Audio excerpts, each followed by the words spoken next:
My college roommate's bully is now my boss, and she has no idea about our connection. The conference room went silent when she walked in, and I felt my coffee cup slip from my fingers. It hit the table with a crack that made everyone turn, brown liquid spreading across my presentation notes, but I couldn't move, couldn't breathe. Because standing in the doorway, wearing a tailored navy suit and that same confident smile I remembered from 10 years ago, was Veronica Ashford, the woman who destroyed my best friend's life, my new boss. She scanned the room with those ice blue eyes, landing on me for half a second before moving on, no flicker of recognition. Why would there be? She'd never actually met me, but I knew her. God, did I know her. I'd been working at Meridian Analytics for 3 months when they announced the VP restructuring. I was a senior data analyst, comfortable in my role, looking forward to finally having stable leadership after our previous VP retired. The company-wide email came on a Monday morning. Please join us in welcoming Veronica Ashford as our new Vice President of Analytics and Strategy. There was a professional headshot, polished, authoritative, successful. My hands went numb reading her bio. Stanford MBA, 10 years of executive experience, multiple industry awards. None of it mentioned what she'd done to Nathan Chen during our sophomore year at Berkeley. None of it mentioned the 19-year-old kid who'd stopped going to classes, stopped eating, stopped existing in any meaningful way because of her systematic cruelty. Nathan had been my roommate in the dorms freshman year, and we'd moved into an off-campus apartment together for sophomore year. Quiet guy, brilliant with computers, planning to double major in computer science and mathematics. He was shy, a little awkward socially, but he had this gentle way about him that made him easy to live with. We'd stay up late talking about everything, philosophy, movies, our families, our dreams. He wanted to work in artificial intelligence, maybe teach someday. He'd come from a small town in Oregon, first in his family to go to college, and he took it seriously in a way that made me respect him immensely. Everything changed when he met Veronica at a party in October. She was a junior, president of her sorority, dating some guy on the lacrosse team. Nathan developed a crush on her, harmless, distant, the kind of thing most college kids experience and move past. He never approached her, never said anything inappropriate, just mentioned to a mutual acquaintance that he thought she was interesting. That's all it took. Within a week, Veronica had launched a campaign of psychological warfare that would have impressed military strategists. She started small, laughing when he walked by, whispering to her friends, pointing. Then it escalated. She created a fake dating profile using his photos and information, posting it on multiple sites with explicit, sexual content and his phone number. Nathan's phone wouldn't stop ringing, dozens of messages daily from strangers propositioning him, some aggressive, some threatening. He had to change his number twice. She photoshopped his face onto obscene images and posted them around campus with captions about sexual fetishes. She started rumors that he was a stalker, that he'd followed her home, that he'd sent her threatening messages. None of it was true, but enough people believed it that Nathan started getting hostile confrontations. Someone threw a drink at him in the dining hall. His professors started looking at him differently after Veronica filed a false complaint with the dean's office claiming he made her feel unsafe. I watched my friend disintegrate over the course of 6 months. He stopped sleeping, lost maybe 30 pounds, developed a tremor in his hands that never quite went away. He'd have panic attacks before leaving our apartment, convinced everyone was staring at him, judging him, believing the lies. I tried to help, or went with him to campus security, to student affairs, to counseling services. But Veronica was smart. She never left evidence. Everything was done through proxies, through her sorority sisters, through careful manipulation of social dynamics. And she was popular, well-connected, from a wealthy family that donated generously to the university. Who were they going to believe? Nathan withdrew from school in March of our sophomore year. I helped him pack his things, drove him to the airport. He was going back to Oregon, back to his parents' house, back to a life that had been derailed before it really started. Don't let her win, he told me before he went through security. His voice was flat, emotionless, completely unlike the animated guy I'd known. If you ever get the chance, don't let her get away with it. I promised him I wouldn't. Then I watched him disappear into the crowd and I never saw him in person again. We stayed in touch sporadically over the years. Nathan never went back to college. He got his GED, worked retail jobs, lived with his parents. Last I'd heard, about 2 years ago, he was doing better. I had started taking classes at a community college, was seeing a therapist regularly, had even started dating someone.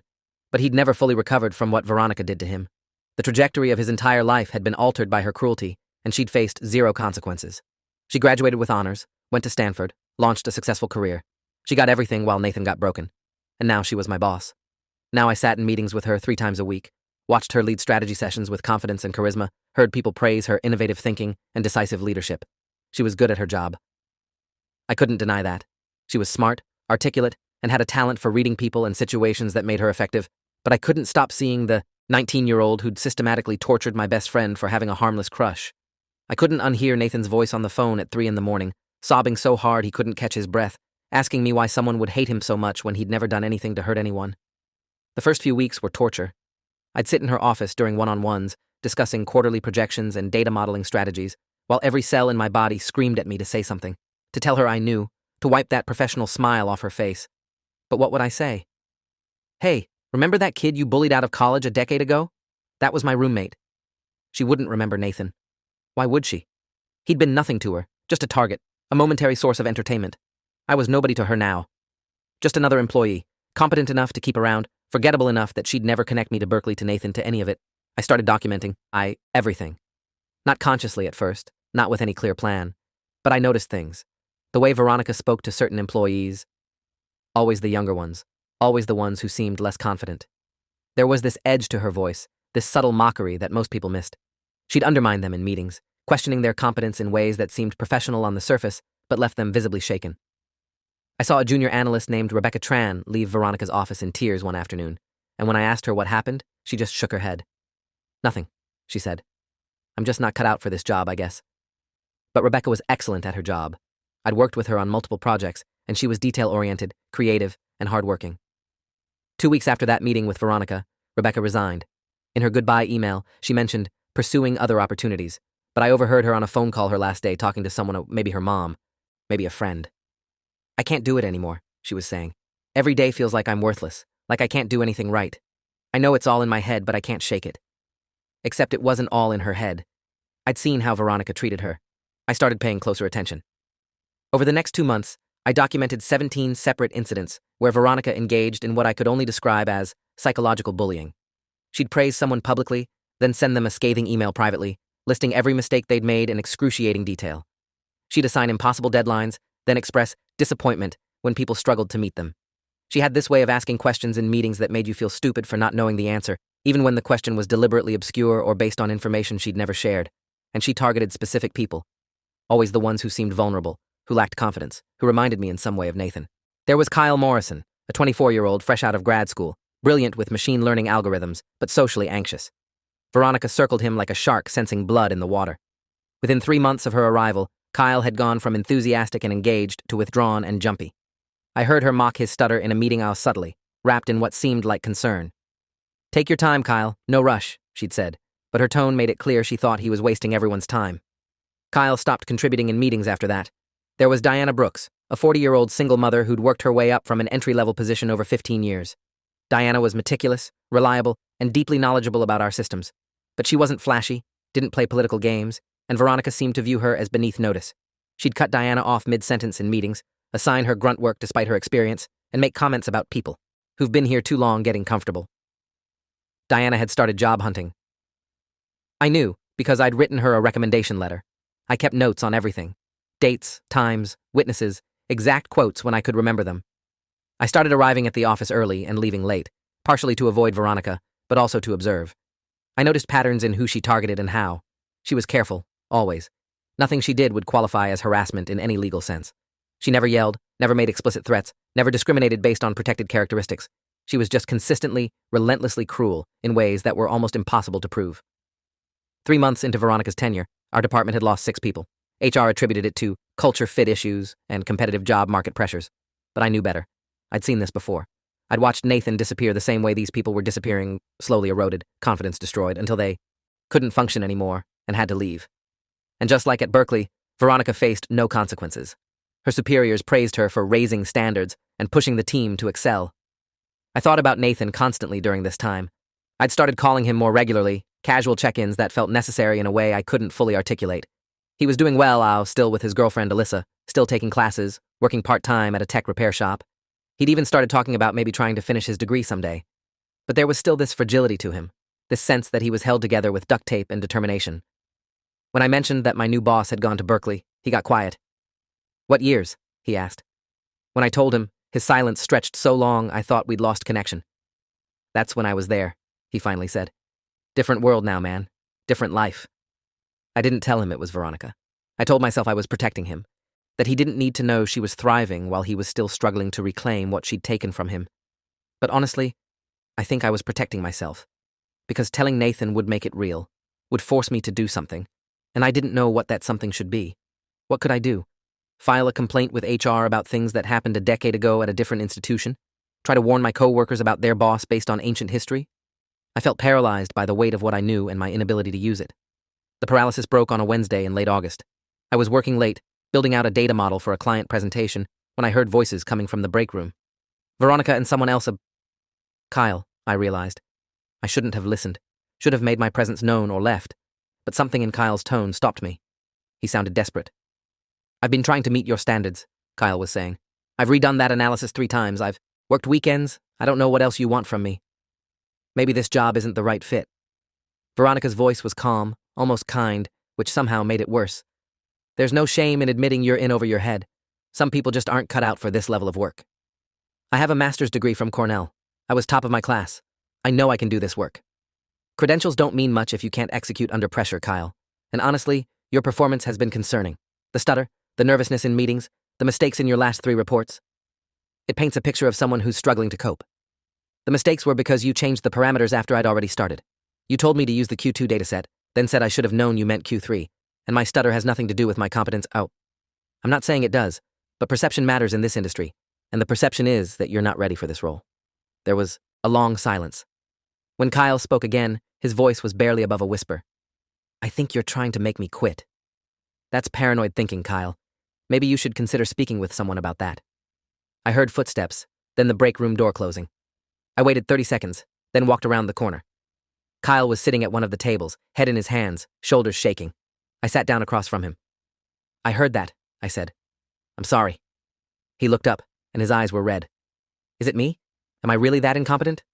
No. You're good at your job. Really good. And what she's doing to you isn't okay. But she's right about the mistakes, that she created by changing requirements and not documenting it. That's not incompetence, Kyle. That's sabotage. He stared at me for a long moment. Why would she do that? I almost told him then. Almost said, because she's done this before. Because she gets something out of breaking people. Because she destroyed my best friend the exact same way. But I couldn't prove it. Couldn't connect the dots in a way that would help Kyle, rather than make me look obsessed. So instead I said, I don't know. But you're not the only one she's targeted. That conversation changed something. Kyle didn't quit not immediately. But more importantly, he'd confirmed what I'd suspected. Veronica was still the same person she'd been at Berkeley. She'd just gotten better at hiding it, more sophisticated in her methods. She'd learned how to bully people within the acceptable boundaries of corporate culture, how to destroy confidence while maintaining plausible deniability. And she was doing it in my department, under my nose, while I did nothing.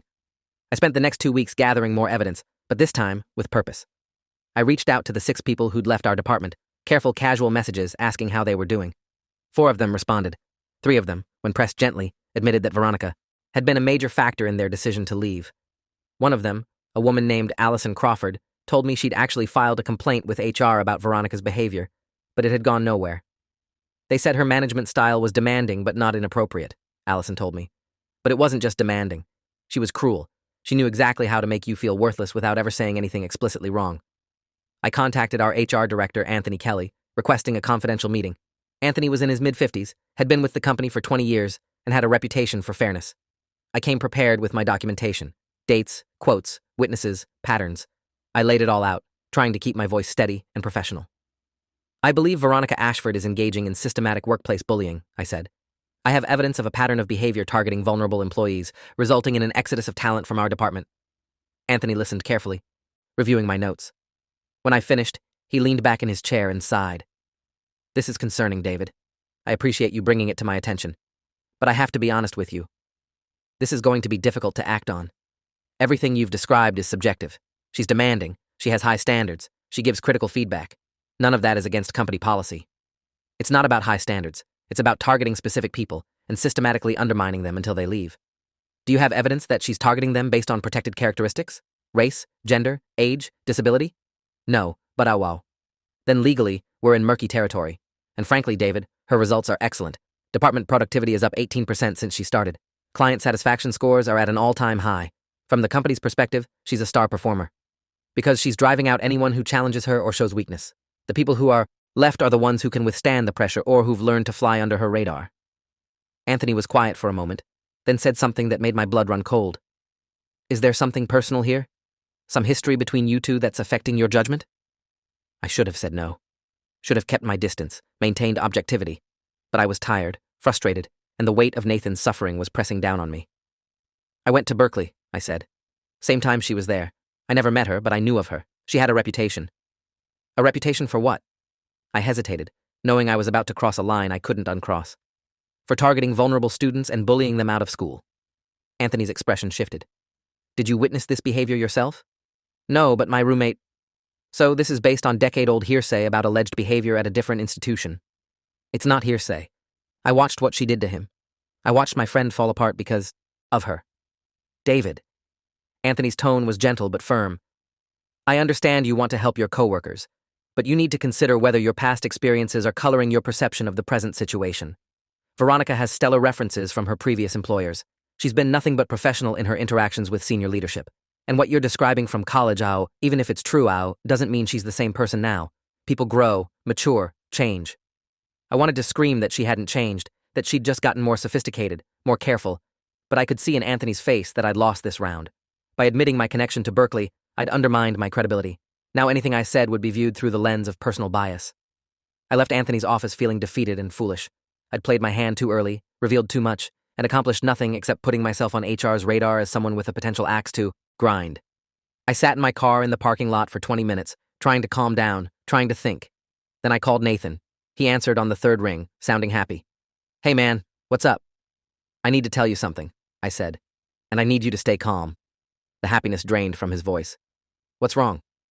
Veronica Ashford is my boss. Silence. Then, Veronica from Berkeley? Yeah. Does she know? No. She has no idea who I am, no connection to you or that time. But Nathan, she's doing it again. She's targeting people at my company, the same way she targeted you. Younger employees, people who seem vulnerable. I've watched 6 people leave in 4 months because of her. More silence. I could hear his breathing, ragged and shallow. Nathan, you still there? I'm here. His voice was tight. What are you going to do? I don't know. I went to HR, but they don't believe me. She's too good at covering her tracks. And I made a mistake by telling them we went to the same college. Now they think I'm biased. Are you? Nathan asked. Biased, I mean.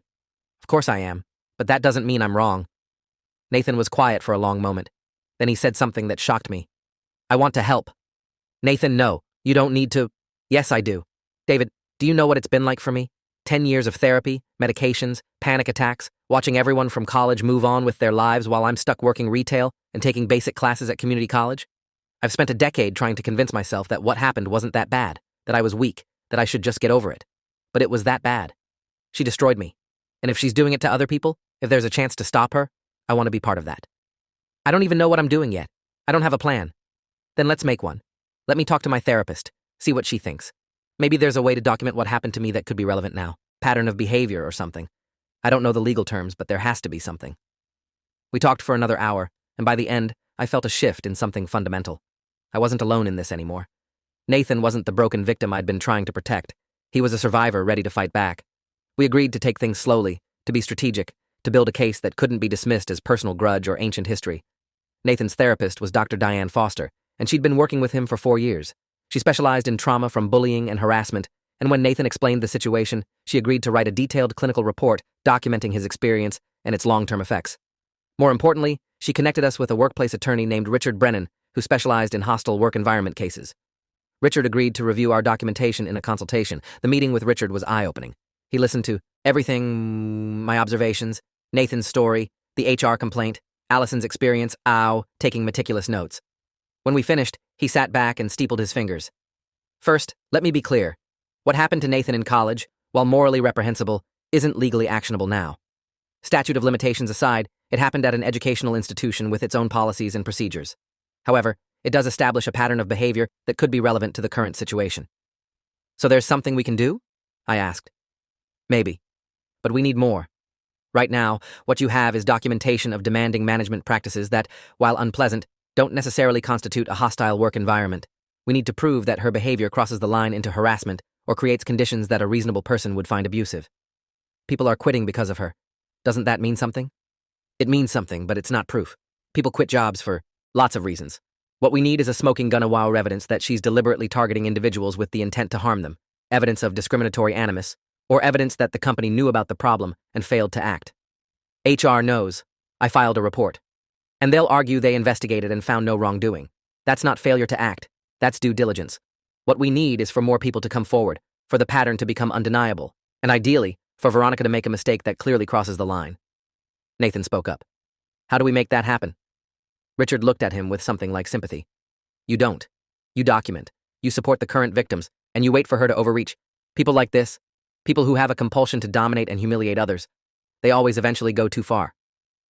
We left Richard's office with a plan. I would continue documenting, would quietly encourage other employees to file HR complaints, would build an undeniable paper trail. Nathan would work with Dr. Foster to create a comprehensive clinical report that could be used to establish pattern, and we would wait for Veronica to make a mistake. The waiting was agony. I went to work every day, sat in meetings with Veronica, pretended everything was normal while watching her methodically dismantle Kyle's confidence. He'd started calling in sick more frequently, and when he was in the office, he looked exhausted. I tried to support him, but there was only so much I could do without revealing what I knew. Then, in late October, Veronica made her mistake. Kyle had been working on a crucial presentation for a major client, months of data analysis culminating in strategic recommendations worth potentially millions in new business. The presentation was scheduled for a Thursday morning, and Kyle had been preparing obsessively, knowing his job likely depended on it going well. The Tuesday before, Veronica called a last-minute meeting and informed Kyle that she'd reviewed his work and found it fundamentally flawed. She gave him a list of changes that would require completely rebuilding the analysis with less than 48 hours to the presentation. I was in the office late Tuesday night when I heard a crash from Kyle's cubicle. I found him standing over his overturned chair, breathing hard, staring at his computer screen. She's wrong, he said when he saw me. The analysis isn't flawed. She's making me change it to support her preferred conclusion, not the one the data actually supports. Can you prove that? Yeah. I have all my work, all the data sources, all the methodology documentation. The data clearly supports my original recommendation. She's asking me to manipulate the findings. Kyle, this is important. Do you have that in writing? Her request for the changes? He nodded, pulling up the email. I read it carefully, and there it was. Veronica explicitly instructing Kyle to adjust. His analytical approach to reach a predetermined conclusion with thinly veiled threats about the consequences if he didn't comply. It wasn't quite a smoking gun, but it was closer evidence of professional misconduct that went beyond mere management style. Forward this to your personal email, I told Kyle, right now, and send me a copy too. Then document everything, the original analysis, the supporting data, the methodology, and the new analysis she's forcing you to create. Make it clear that you're making these changes under duress and that they compromise the integrity of the work. Kyle did as I suggested, and we spent the next hour documenting everything. Then I made a decision. We're going back to HR, but this time, we're not going alone. I reached out to Allison Crawford, Diana Brooks, and the other former employees I'd been in contact with. I told them what was happening with Kyle, explained that we had evidence of professional misconduct, and asked if they'd be willing to provide statements about their experiences. All four agreed. I also approached Rebecca Tran, who was now working at a competitor, and she not only agreed to provide a statement, but revealed something crucial. She'd secretly recorded one of her meetings with Veronica, where Veronica had berated her for 15 minutes, reducing her to tears. I knew no one would believe me without proof, Rebecca explained. So I started recording our one-on-ones. I have 3 recordings total. I didn't use them when I left because I was afraid of retaliation, but if it helps stop her from doing this to someone else, you can have them. The recordings were devastating. Veronica's calm, professional demeanor slipped in private meetings, revealing the cruelty underneath. She called Rebecca incompetent, lazy, and a waste of a salary. She told Rebecca she was an embarrassment to the department, and that everyone knows you're not cut out for this work. All while Rebecca tried to defend herself through tears. It was abuse, clear and documented. Armed with Kyle's email, Rebecca's recordings, statements from 6 former employees, and Nathan's clinical report establishing historical pattern, we went back to HR. Not just to Anthony Kelly this time, but to the Chief Human Resources Officer, Elizabeth Thompson, and with Richard Brennan representing us as a group. We requested a formal investigation into workplace harassment and hostile work environment. Elizabeth was a woman in her early 60s who'd built her career on protecting companies from liability. She listened to our evidence with an impassive expression, but I could see her mind working, calculating risk. When we finished, she turned to Richard. What are you asking for? A thorough, independent investigation into Ms. Ashford's conduct, interviews with all current and former employees in her department, a suspension of Ms. Ashford pending the investigation's outcome, and a commitment to take appropriate disciplinary action if the investigation confirms our allegations. And if we don't agree to these terms? Then we file complaints with the EEOC and the State Labor Board, and we explore the possibility of a class action lawsuit for intentional infliction of emotional distress. We also make this information public, including the recordings, which I imagine would be of great interest to your clients and shareholders. It was a calculated gamble. Richard couldn't promise we'd win any legal action, but the threat of public exposure and regulatory scrutiny was enough. Elizabeth agreed to the investigation, conducted by an outside firm specializing in workplace conduct reviews. Veronica was placed on paid administrative leave pending the outcome. The investigation took 6 weeks. The investigative firm brought in lead investigator Jennifer Huang with 20 years of experience, industrial psychologist Dr. Marcus Lane, and former FBI agent Robert Graves. They interviewed 32 current and former employees, reviewed hundreds of emails and documents, and listened to Rebecca's recordings. My interview lasted 3 hours. Jennifer took me through everything, including my connection to Nathan. "What happened to your friend establishes a pattern," she told me. "But it also means you have a personal stake. Be careful. Don't discuss this investigation with other employees. Let us do our job and trust that the truth will be enough." The waiting was agonizing. Kyle was interviewed 4 times, looking more drained after each session. Rebecca's recordings became the cornerstone of the investigation. Dr. Lane analyzed them extensively, identifying what he called systematic psychological manipulation designed to erode subject confidence and self-worth through strategic deployment of criticism, gaslighting, impossible standards, and emotional abuse. Nathan's clinical report was included as evidence of historical pattern. Dr. Foster testified as an expert witness about the psychological tactics used in systematic bullying and how they manifest in workplace settings. She documented how Veronica's behavior had resulted in severe and persistent psychological trauma, including major depressive disorder, generalized anxiety disorder, and post-traumatic stress symptoms that continue to impact the subject's functioning more than a decade after the triggering events. I talked to Nathan almost every day during this period. "I'm having nightmares again," he admitted during one call. "Same ones I used to have back then. I wake up feeling like I'm 19 again, like the last decade of healing just disappeared." "We can stop this," I told him. "If it's too much, we can withdraw." "No, I need to see this through. If this investigation validates what happened, if it proves that what she did to me was real and serious and part of a pattern, then maybe I can finally stop questioning whether I was weak or oversensitive."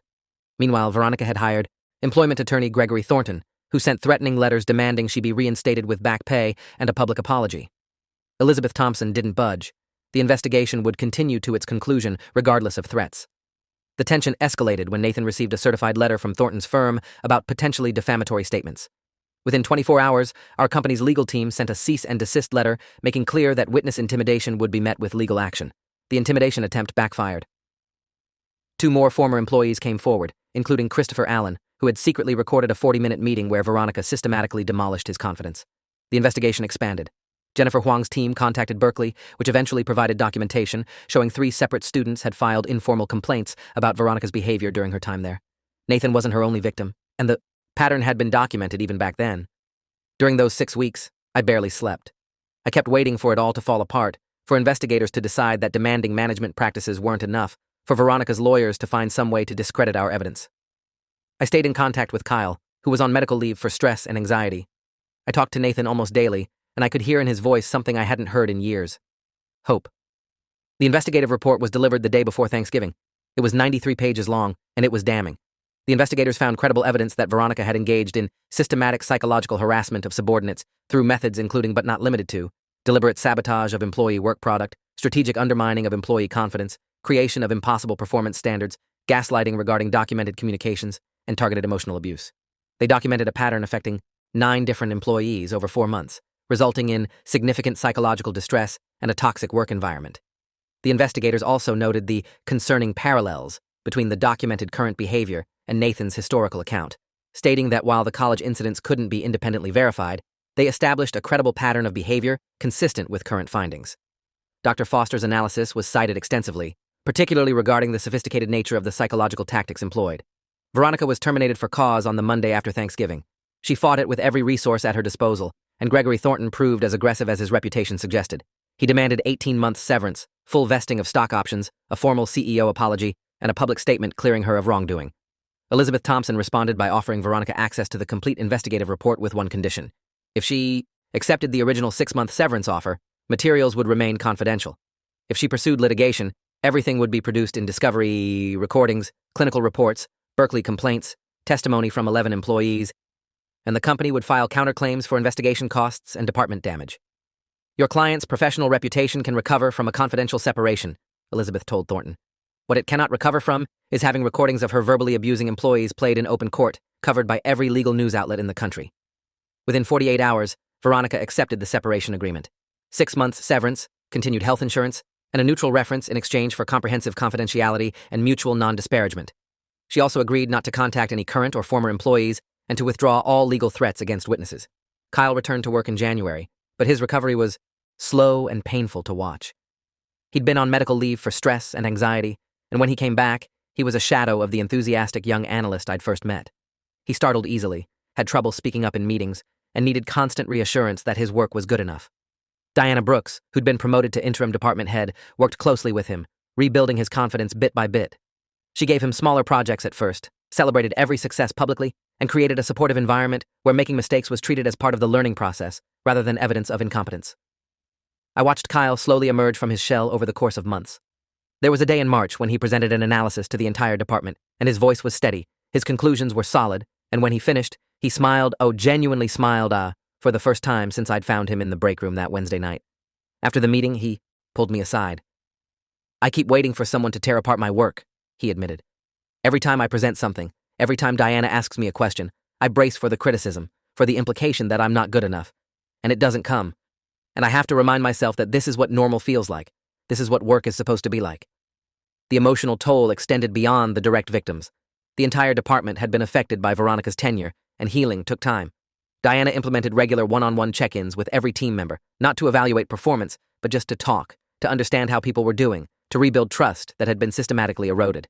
She brought in an organizational psychologist, Dr. Patricia Reynolds, who conducted workshops on healthy workplace culture, recognizing manipulation tactics, and speaking up about problematic behavior. The workshops were technically voluntary, but almost everyone attended, hungry for validation, that what they'd experienced wasn't normal, and for tools to prevent it from happening again. Rebecca Tran came back to the company in February, accepting a senior analyst position with a substantial raise and a direct reporting line to Diana. Her return was celebrated, but it was also complicated. She'd been gone for 8 months, and coming back to the scene of her trauma required courage. "I thought about not coming back," she told me over coffee her first week. "I thought about just moving on and never thinking about this place again. But then I realized that would mean she won.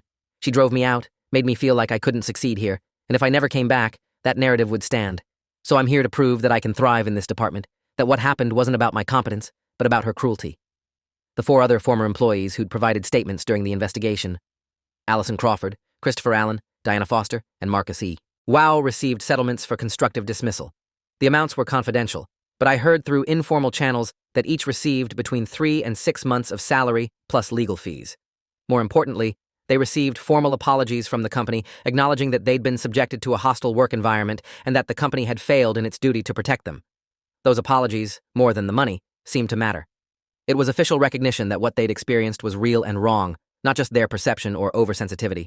The company also made systemic changes in response to the investigation.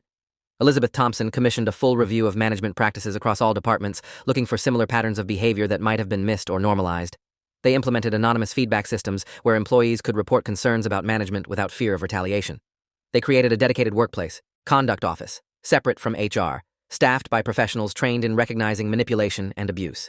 They revised their leadership evaluation criteria to include not just results, but also team retention, employee satisfaction surveys, and 360-degree feedback from subordinates, peers, and supervisors.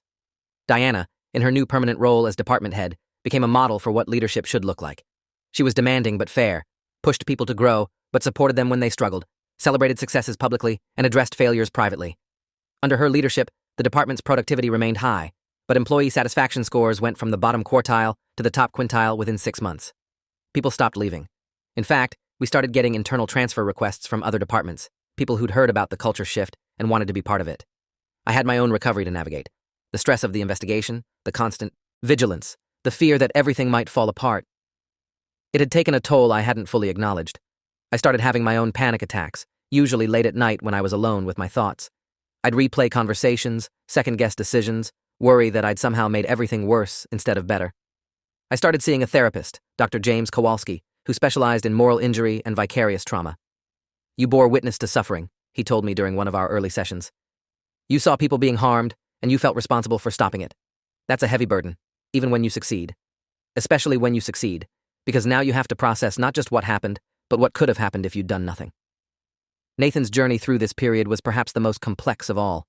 The investigation and its aftermath had reopened wounds he'd spent a decade trying to heal, but it had also provided something he'd never had: validation. Dr. Foster continued working with him intensively, helping him process the fact that what happened to him at Berkeley had been real, serious, and part of a documented pattern of behavior. "For years, I questioned everything," Nathan told me during one of our phone calls. "I questioned whether I'd overreacted, whether I'd been too sensitive, whether I'd somehow deserved it or brought it on myself. Having professional investigators, psychologists, attorneys, all these credentialed people say, no, this was abuse, this was serious, this caused lasting harm. It's like, I don't know.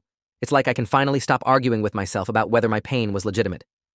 In March, Nathan sent me an email that made me cry. I got accepted to Oregon State University's computer science program for the fall semester, he wrote. Full-time student, with a scholarship for non-traditional students returning to education. I'm 30 years old, David. I'm going to be in classes with 19-year-olds, starting over in a life I should have had a decade ago. And I'm terrified. But I'm also excited? Is that weird? I'm excited to finally do what she prevented me from doing. I'm excited to prove that she delayed me, but didn't destroy me. Alyssa, Nathan's girlfriend, reached out to me separately to thank me. I've known Nathan for 3 years, she wrote, and I've watched him struggle with anxiety and depression and this constant sense that he's behind, that he's failed somehow. But lately, something's shifted. He's not healed. I don't think he'll ever be fully healed from what that woman did to him. But he's lighter. He's starting to believe that his life can move forward instead of just treading water in the aftermath of trauma. What you did, gathering that evidence, making sure she faced consequences, it gave him something I couldn't give him. Proof that what happened to him mattered. I flew out to Oregon for Nathan's college orientation weekend in August. We hadn't seen each other in person in over a decade, and it was strange and emotional and wonderful. He looked older, obviously, but also somehow younger than when I'd last seen him at that airport, less burdened. We walked around the OSU campus, and Nathan pointed out buildings where his classes would be, talked about his major requirements, worried about whether he'd be able to keep up after so long away from formal education. I keep thinking I'm going to fail, he admitted, that I'll get into these classes and realize I'm not smart enough, that she was right about me being weak and inadequate. Nathan. I stopped walking and turned to face him. The woman who said those things about you, explicitly or implicitly, was fired from her job for systematically abusing people. Her tactics were analyzed by professional psychologists who confirmed they were designed to destroy confidence and induce exactly the kind of self-doubt you're describing. So when you hear that voice in your head telling you you're not good enough, remember that it's not your voice. It's hers. And she was wrong about you then, and she's wrong about you now. Nathan was quiet for a long moment, then nodded. Dr. Foster says something similar. She calls it internalized messages from the perpetrator, or something like that. The idea that abuse doesn't just hurt you in the moment, but leaves these recordings in your head that keep playing long after the abuser is gone. He smiled wryly. She's very technical about it. But yeah, I'm working on distinguishing my actual thoughts from the psychological damage.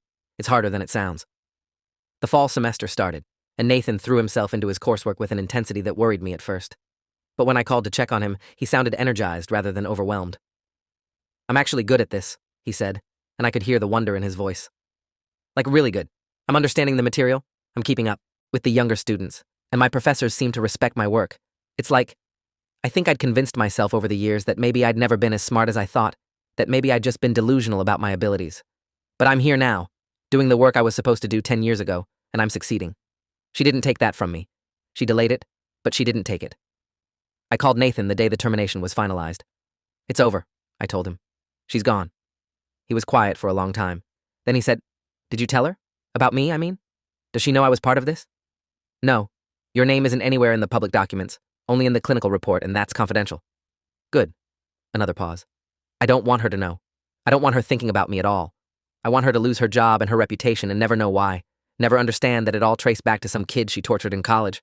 Let her lose everything and spend the rest of her life wondering which one of her victims finally found their voice.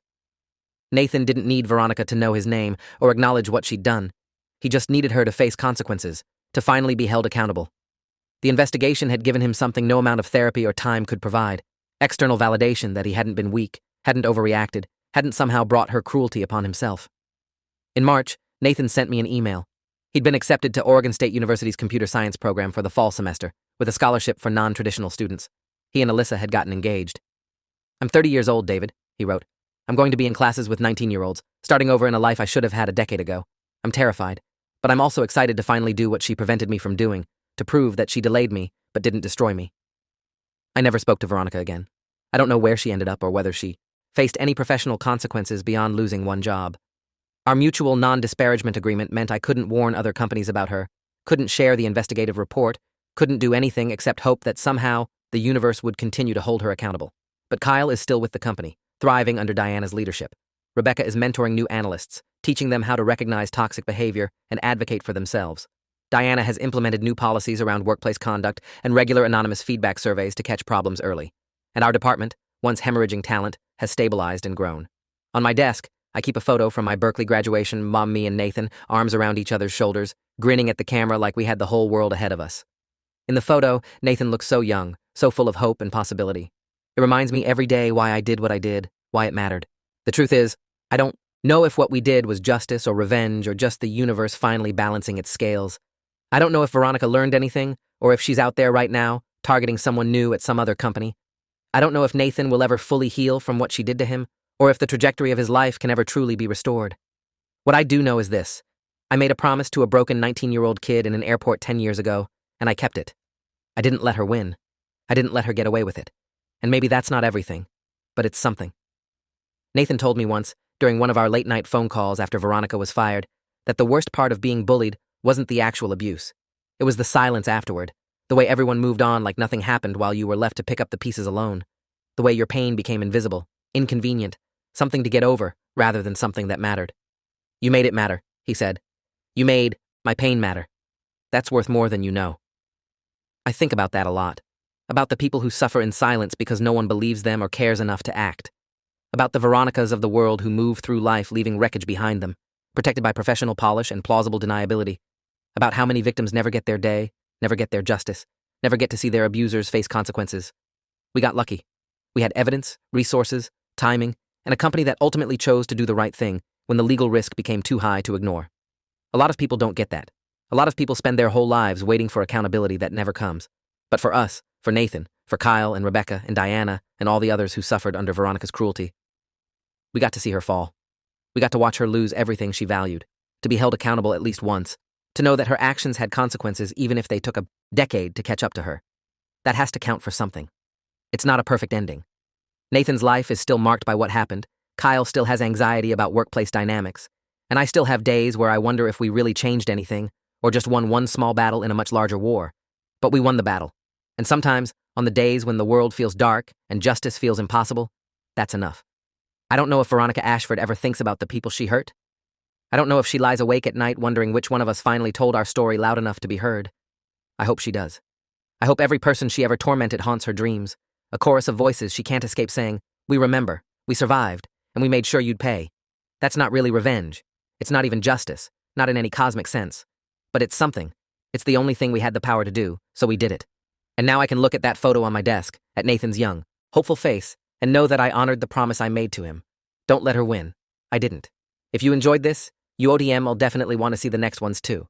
So subscribe now, and let me know your take in the comments.